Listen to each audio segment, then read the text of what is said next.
welcome to Let's Talk About Meh, the show where I talk about anything and everything. Today we're going to talk about a movie. We're going to talk about Return to Silent Hill. Now, before I start this review, just want to point out a little backstory here. I love Silent Hill, and I am actually a huge fan of the first movie, which came out in 2005-ish. God, I'm getting old. Death's creeping ever closer. But yeah, I actually like that movie. I know it has very little-ish to do with the games, but I think it was very good for the time, bearing in mind that back then we didn't really get amazingly great video game adaptations. I still think that 1995 Mortal Kombat is probably one of the best. So if you're talking about a 10-year gap, because that came out in 1995 and this came out in 2005-ish. So the original Silent Hill I really enjoyed. The sequel, Silent Hill Revelations, I believe I've only watched that once and I can't remember anything about it other than I hate it. And it must have been that bad because I've never gone back and watched it again. However, this movie is made by the director of the original Silent Hill movie. So I was quite excited. And when the first trailer for this movie came out, I have to admit, there was some things I was like, ooh, that looks patchy. But I am always open to accepting something for what it is. And I'm always open to interpretations as well. I don't mind taking variations or plot devices and changing them slightly, or even slightly altering characters. I believe that might come from my joy of graphic novels. I'm a huge Batman fan. So there's not only one Batman to me, there's loads of Batmans. There's loads of different styles and eras. Batman is mega popular still anyway, so same with these movies. There's never the same type of Batman. It's always different. I think that's kind of like trained me up to be quite accepting of changes and variations. So for this movie review, we're going to go over the hook, the vibe, the technicals, the music, and of course, the most important part of a movie, the acting. I will just give a little context here. I love the video games as well. Earlier video games, I kind of dropped off a bit towards the later ones, but I had Silent Hill 1 on the PlayStation. Played that probably when I shouldn't have, but that game creeped the hell out of me. Does anyone remember the demo? And it was terrifying. All you had was like the opening bit in that alleyway, and then you get murdered by the little monster children. That blew my mind back then. I had Silent Hill 2 on the PS2 and I completed that, and I was probably too young and naive to have a clue of what was going on there. I played the Silent Hill 2 remake, which is phenomenal, and ashamed to admit I haven't finished it yet. I just don't get time, but I will go back. And the reason why I didn't finish it was because it was genuinely stressing me out. I was so stressed and tense. It is terrifying. I would thoroughly and heavily suggest that if you have not played the Silent Hill 2 remake and you like psychological horror, go play it. If you're playing it and you're going, I don't understand anything that's going on, at least try and finish it and then go read up on it, because it is one of the best examples of extremely well-written psychological horror. The torment, the self-reflection, guilt, it's really something else. The hook of this movie is, it's the basic plot of Silent Hill 2 up until a point. Huge spoilers coming up. I'm going to very quickly try to summarize the basic plot of the video game, and then I'm going to summarize the basic plot of this movie. And by the way, I'm going to get names wrong all the time. You know, I remember like a goldfish. The basic plot of the video game is that James, our main character, receives a letter from his dead wife, Mary. Goes to the town of Silent Hill, which has some connection to their past. Gets to Silent Hill, spooky things start happening,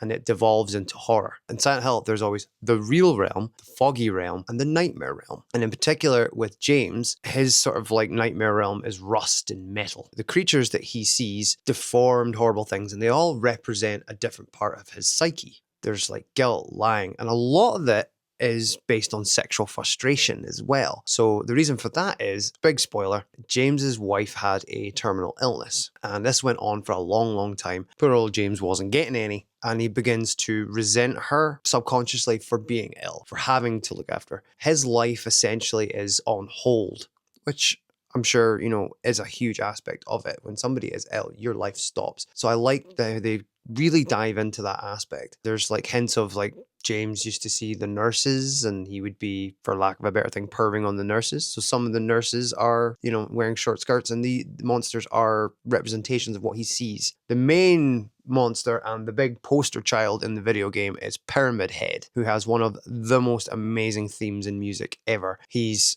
horrific looking, and he is pretty much, if you don't know Silent Hill, you should know Pyramid Head. He's the image that all the marketing uses. Pyramid Head in the video game chases James through Silent Hill and the different versions of it. And basically, as James is going through Silent Hill, he meets somebody that looks like his wife, Maria. Maria is dressed more seductively, which, obviously means that she's not real. She is a manifestation of what he may secretly or subconsciously desire or miss that his wife doesn't wear and do. She's promiscuous, she flirts with him a lot, and in the video game, she repeatedly dies. Pyramid Head keeps turning up and killing her in horrific ways in front of James, and James has to keep reliving that trauma. As you progress through the game, you meet other characters. A character that I think is very, very well written, and you don't see a lot until the end, but this character is called Angela. It's really, really grim subject matter, and I'm not sure how much I can go into it. Angela is a horrific character that's been through a lot of horrific things.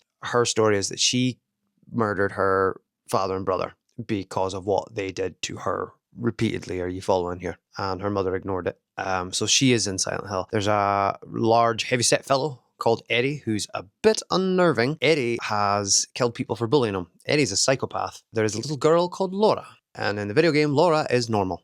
Laura is a little girl, and I'll very quickly tell you what they represent. They are not part of James's psyche. They are in Silent Hill as well. So the easiest way to explain it is that Silent Hill reflects back your own psyche. Don't know why. It just does. Let's just accept it. Video game logic. So Angela sees, if you listen to her dialogue, she sees fire all the time in her nightmare realm. Eddie sees ice all the time in his nightmare realm. And Laura sees the normal town, because I firmly believe that Laura is actually in the town. So when these characters are meeting, they're kind of like the realms are converging. The big end, surprise ending of the plot is James actually murdered his wife. She is in the back seat of his car the entire time. The car he drove into town, and he suffocated her with a pillow because he couldn't take it anymore, which means that he's a complete and utter bastard. Now, do not confuse this for pity or mercy. He did it because he was selfish, and Silent Hill reflected it back to him. In the remake, there is a Easter egg kind of thing, which, if you pay attention, you find bodies that kind of look like they're wearing the same clothes as the character James that you play. And it turns out that he's in a time loop. And I think if you collect photos and take the first letter of every photo, it says that he's been trapped in this loop for 20 years. James is destined to constantly die,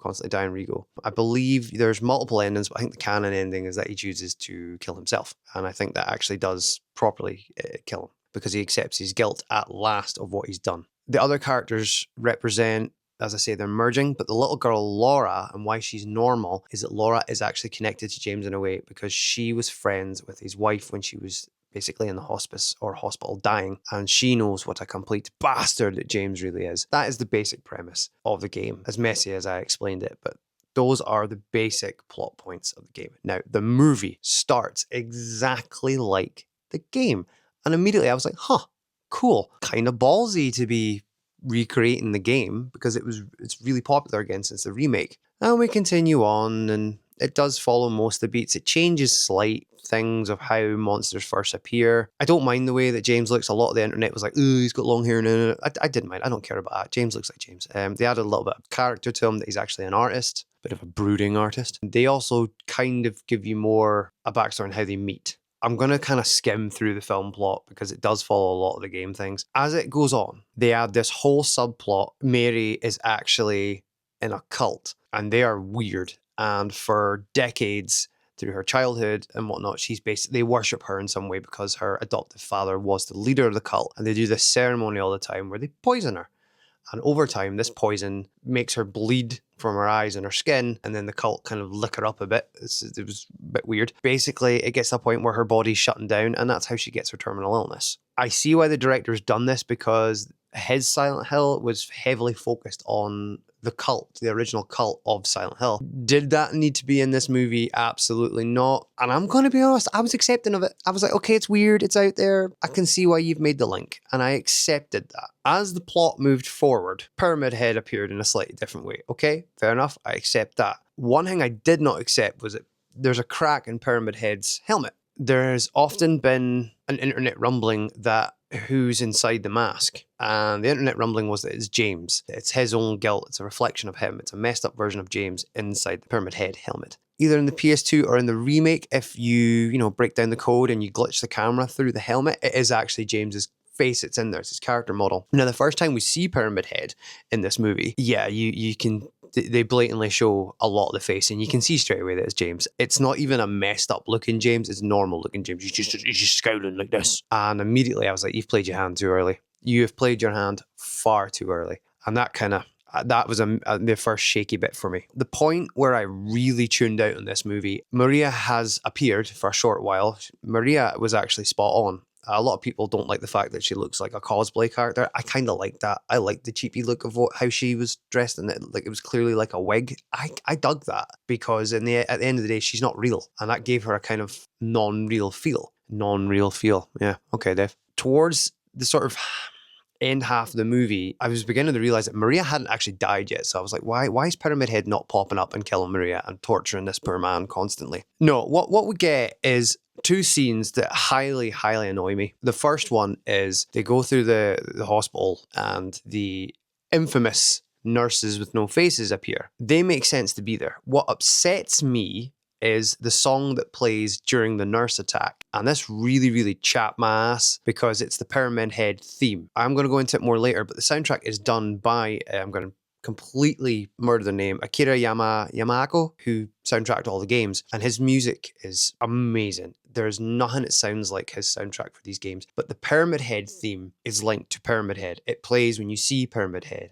It plays during the Pyramid Head boss fights. It's connected. They played it during the nurse attack, and that chapped my ass. The next scene is they go into a really weird, avant-garde, minimalist, messed up art gallery, which is not in the games, I believe. And this is supposed to be in James's head. Out of nowhere, James suddenly turns into Tobey Maguire from Spider-Man 3 and goes full freaking emo. He's doing this the whole time. Doesn't accept Maria's advances anymore and realizes that she's not real. Pyramid appears out of nowhere, and quite frankly is the only part of gore that's in this movie.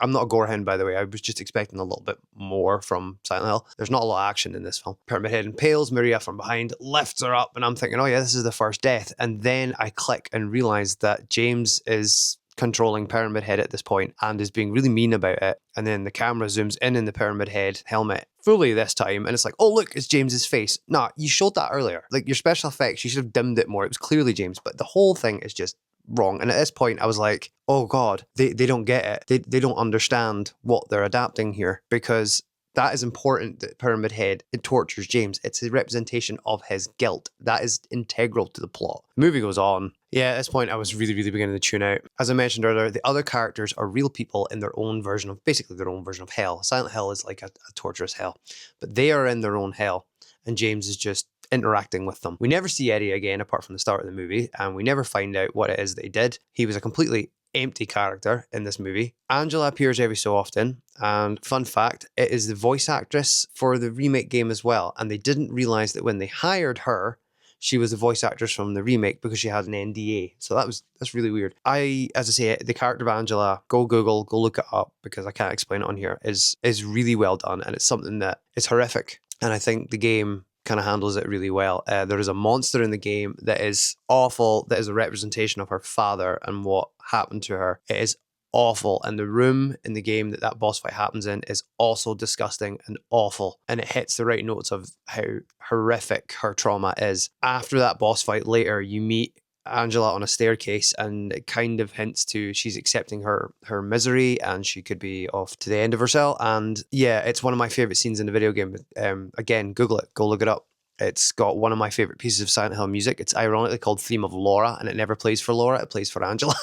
And that piece of music is very important. And I was looking so forward to seeing that scene recreated in live action with the fire and the staircase, because again, it's important. It's important to James realizing what a bastard he is, and it's important for us to feel Angela's pain. In the movie, they literally cram this boss fight in out of nowhere. James is zapped into the horrific room that's badly green screened in this. They show you the monster. I find it insulting because they didn't give that trauma and what her story is proper attention and time. They really just crammed it in, and it's upsetting to see that monster on live action and what it's doing and how little care and attention is given to it. And I don't use this word often because I'm not, as the kids say, snowflakes and being sensitive, but I was actually genuine kind of offended by it, because if you weren't going to give attention to what her character is and give her time, then don't put that in there. Don't put that in there. And the fact that it's literally about 30 seconds of the movie, that could have been cut. It was just shock value for shock value, and I find that very lazy. It was very lazy filmmaking. Then as we get to the end, James sees his wife's tombstone, and this is when I actually really I started to fizz. I genuinely started to fizz at this point. As I said, the people he meets in Silent Hill, the video game, they are real people going through their own stories and their own representation of hell. In the movie, they just totally fucking side glance this, and they make that his wife's middle names, which he never knew at any point. He doesn't marry her in the movie. I apologize. It's his girlfriend in the movie. But he moves in with her and he doesn't know her middle names. And all her middle names are the names of the characters that he's met. And why? Why is this a thing? It makes no sense. It's ridiculous. Laura, the little girl who is supposed to represent innocence, towards the end of the movie, she turns into a fucked up zombie with another shock value thing put into it, which was not necessary. She's constantly carrying a wee dolly, and you never see the dolly. And I kind of guessed this from the start when I saw it, because I thought this is going to be stereotypical and lazy film writing. So she turns into a messed up zombie thing at the end and is taunting James in this movie, and she turns the dolly around, and it's a baby monster. It's a baby monster that looks like a zombie. It's there for shock value, and I'm really tuning it out at this point because they're getting it wrong. They don't give a damn about the psychological horror aspect and how well put together the actual plot is, because I think the writers of Silent Hill 2 and Silent Hill 2, the remake, they deserve all the praise in the world because it's so intelligently put together. And by the end of this movie, they are not just shitting on it, they are deconstructing it, because not everybody plays the games. And this was a chance for people to experience this story, and it's awful. It's so bad. And then we get to the ending. And when I say that I swore loudly at my television at stupid o'clock in the morning, I'm doing myself a disservice, because I was roaring at my television. I was so angry. The ending, like I said, of the game is that James accepts his guilt. He realizes that he killed his wife. She's not alive, and he is a terrible, terrible person. In this movie, he realizes that he killed his wife, and then we get a flashback scene where she's in the hospital bed, and the line comes out, "What do you want me to do?" He says to her, and she looks at him and goes, "You know what you have to do." And I roared at my television. I was like, do not mercy kill this bitch, because that is not what the story's about. James is a bastard. James is a horrible person, and that's what makes the twist amazing, is that as a video game, you are the protagonist. You are the hero of the video game. You realize at the end, you are the bloody villain, and you are a horrible person. And the movie can do the same thing. The audience can follow the hero. We want James to get to the end and survive, and then it should be, whoa, hat on, he's fucking evil. He did not kill his wife / girlfriend in the movie out of mercy. He did it out of selfishness. It is an integral plot point, and in this bloody movie, he kills her out of mercy. Then he's miserable, he gets in his car, and similar to the canon ending in the video game, he drives into the lake of Silent Hill and dies. Game over. Movie's not over. I'm already roaring at my television at this absolute bullshit. It time jumps back to when he met his girlfriend, back to when Mary is trying to escape Silent Hill. I'm going to say it again, it fucking time jumps. It's not metaphysical, it's not metaphorical, it's really happening. He's time jumped back. He plays it out, and he saves her and they live happily ever after. No, absolutely friggin' not. Pisses me off about that scene is the piece of music that plays during Angela's traumatic famous moment on the fiery staircase. The piece of music, again, is called The Theme of Laura, even though it plays for Angela. It's a song of pain, it's sad, it's miserable, it really brings emotion out of you. Now, these motherfuckers stick that song on during a time jump of a happy ending.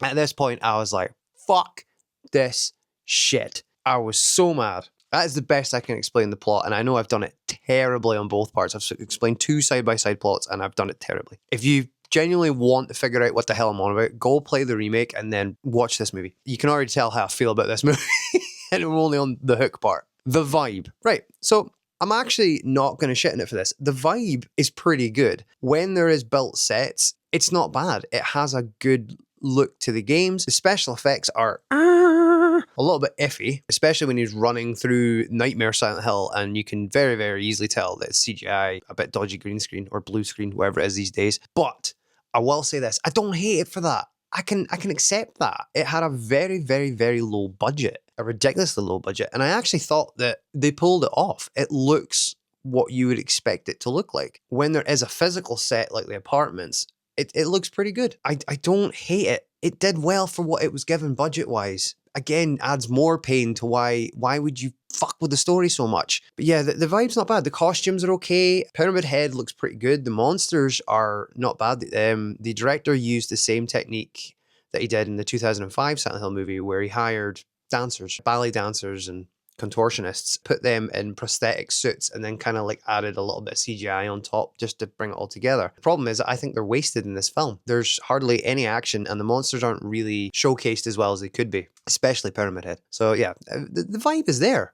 Each realm is there. The real realm has a kind of off-kilter feel. The foggy realm, it's cheapy fog effects, but it works. It looks like what you would expect. The nightmare realm, bad green screen, but again, having that uncanny valley feel gives it more of a nightmarish tone. It just doesn't all come together. The technicals, as I just briefly said there, the costumes are pretty good and the monsters are good, and the effects, yeah, they're just lacking. The budget was just low. The costumes were what you would expect. Maria, promiscuous version of James's wife. It looks like Maria. It does look like a bit of a cosplay, but again, I like that. I added more to the fact that she's not real. She has a false feeling to her. James pretty much is wearing what James does. He's got that jacket on, and yeah, bar his little emo haircut. It's James. Most characters look like they do from the game. I mean, I knew who Eddie was the moment I saw them. I knew who Angela was, but on that note, Angela's a little bit too over ghost done. Like, she's got like very black gaunt eyes and very overly video gamey scary look, whereas in the remake of Silent Hill 2, she's just a depressed looking girl who's gone through a lot of trauma. I'm not sure why they made her look like... She looks like very similar to Alessa Gillespie from 2005 Silent Hill, where she had like the creepy makeup when you saw the demon child. She looks an awful lot like that. So I'm not sure why they went with that choice. Again, overall, just for the budget it was given, I'm accepting of it. I think they did okay. I think a lot of people chat on it quite a lot, but I think it's okay. The music is amazing because it's Akira Yamaoka. I know I'm butchering that name. I'm sorry. He is the vibe of Silent Hill. That man's industrial, grinding metal sounds, very, very ethereal choirs, all meshed together to create quite emotive music. It's not just horrific sounding. There's a lot of sadness and pain and trauma in it. And then on the other side, there's the themes from like Silent Hill 2 opening sequence where he's got his little rock band. He gets a couple of songs from his rock band in there too. And again, fits the theme. It's great to hear it. To make the effort to get the man in to do the soundtrack, because he's redone some of his classic themes for the movie, and then to put them in the wrong spots and to just completely fuck the theme and plot up. Yeah. Don't know, man. Just, I don't know why you would do that. And again, I'm going to bring up, you cannot play the staircase theme, the theme of Laura and Angela's scene during a happy crap time travel ending. No. The acting, it's rough in spots. One in particular, if you are going to watch this movie, as it starts, when Mary and James, I think, first meet and they're in the car park overlooking Silent Hill, there's some rough lines in there. Whoa, some of the dialogue is very, very iffy in this movie. It's extremely serviceable. It is. It's not awful. It's not like cheese. There is some B-movie levels, but no one in this movie is acting terribly. I think what they're given at points is pretty bad. But I will say this, James is fucking unbearable towards the end. I cannot stand him because, as I say, he switches into Tobey Maguire, Spider-Man 3. He's just doing this all the time.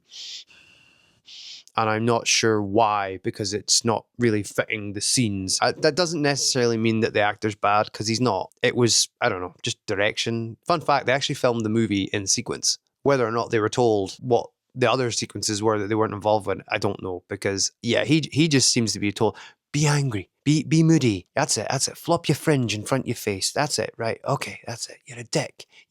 Be a dick. Envelop being a dickhead. And I found it annoying towards the end. Again, should have done my homework. I didn't. The actress that plays Mary, Maria, and the moth monster at the end, she is brilliant in this movie. She is fantastic and quite frankly carries it. Her acting is really good. I enjoyed her performances and I need to see if she's in anything else of note because I really, really enjoyed her work. She really pulled me into what was going on. And to be honest, I think she's the only one that was taking it fucking seriously. She was angling for an Oscar. But yeah, she was fantastic. I will be putting her name in the bottom of the edit because it's worth saying. She carries this movie. So the final verdict. This movie is a massive, massive letdown. I was excited to see it. I saw some of the early reviews of how bad it was. I saw other like streamers and internet personalities were like, don't watch this movie. And I'm like, oh, fuck you. I like that. I can watch some bullshit and enjoy it. Oh no, this is some bullshit. This is bad. It is a bad movie. And it's a bad movie because it genuinely pisses on the source material. It ruins the theme. It doesn't get it. It really doesn't. Disappointed because the director did so well in 2005, but I think the man is stuck in 2005 and didn't bother to really dig into why people like Silent Hill 2, because this is Silent Hill 2, the movie. You can call it Return to Silent Hill all you want. It is Silent Hill 2, the movie. And they got it so wrong. James does not deserve peace. James does not deserve a hero's ending, and they portray him as a hero at the end of it, and it's just wrong. It's so wrong on so many levels. I want to like this movie, and I was with it, and I was with a lot of the changes. I was with the budget level special effects. I was with some of the dodgy line delivery up until the point that James controls Pyramid Head and kills Maria the one time. And yeah, I'm out. This movie is a pile of fucking doo-doo. It's so bad. Only reason I'm keeping it is because, I've got a wee Blu-ray collection going. And on that note, I binned the case because I'm bad like that. I bin my cases. I don't have a lot of space in this house. So, I've got it in a sleeve book. But on that note, if anybody actually notices the Blu-ray case when they're out and about in the wild, or possibly the DVD case, it's also fucking terrible. It's like bad Photoshop. It's so bad.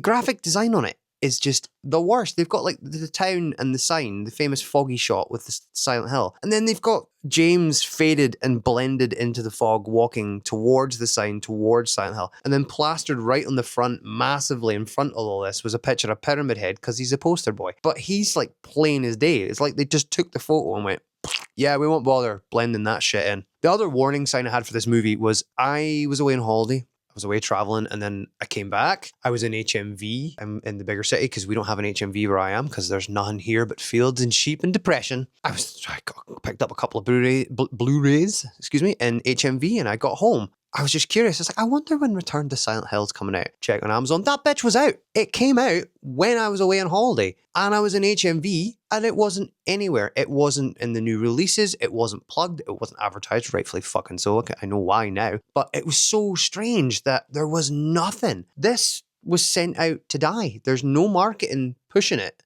after release. All I can think is that they know how shit it is. They know how shit it is.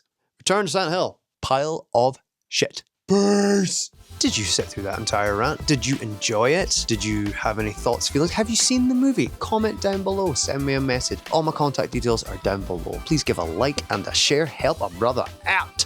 And yeah, I'll see you next time.